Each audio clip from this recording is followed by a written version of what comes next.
It might be a little chilly in the garden, but there are still things to do. So let me show you what I'm growing in my garden right now and things I'm doing to prepare for the spring and summer months. So a lot of my garden is kind of sleeping and resting, but I have a lot of things to tear out of the garden. These are zinnias. I still have a lot of heads on here that I will harvest for seeds. But let's look at a bed that has something growing in it. I am growing scarlet kale. This is also a variety of lavender in there. And I just mulched the bed heavily with some leaves that I raked up, and it's doing really well. So this is a cut and come again variety. It's delicious in salads. It's a very delicate kale. This one is the dinosaur kale, which is a little bit sturdier, more for soups and stews.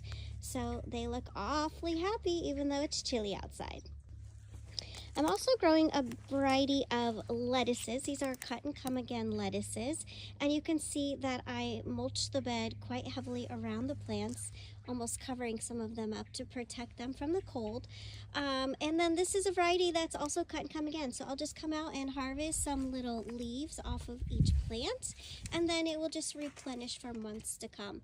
Lettuce is super sweet and delicious in these cooler months. This is also the time of year when, after I clean out a bed, I want to top it with some new soil. One of my favorites is the Kellogg potting mix soil, because the majority of my garden is in raised beds. And the other variety that I like to use is also a organic one from Kellogg, and it is the raised bed gardening mix. So I'll just go through and I will weed my beds and then add in a nice fresh layer on top.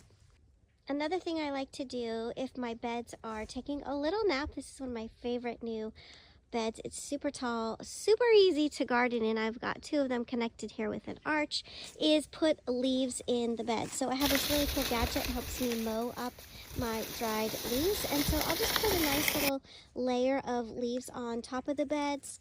Most of them will start to compost directly in the bed. If not, in the spring when I go to plant, I will just turn these leaves into the soil before planting. If there's still a lot on top, I will take them off and add them to the compost pile. So nothing in the yard goes to waste, and everything gets a nice refresh in the spring. I do have a lot of things growing in the beds. They're kind of hard to see because I have composted around them, but I've got some bok choy, I've got some broccoli, I've got cauliflower, my oregano's still going well, I've got parsley, and what's over here, more kale. So they're in there. They're just hard to see. They're babies that I grew in the greenhouse.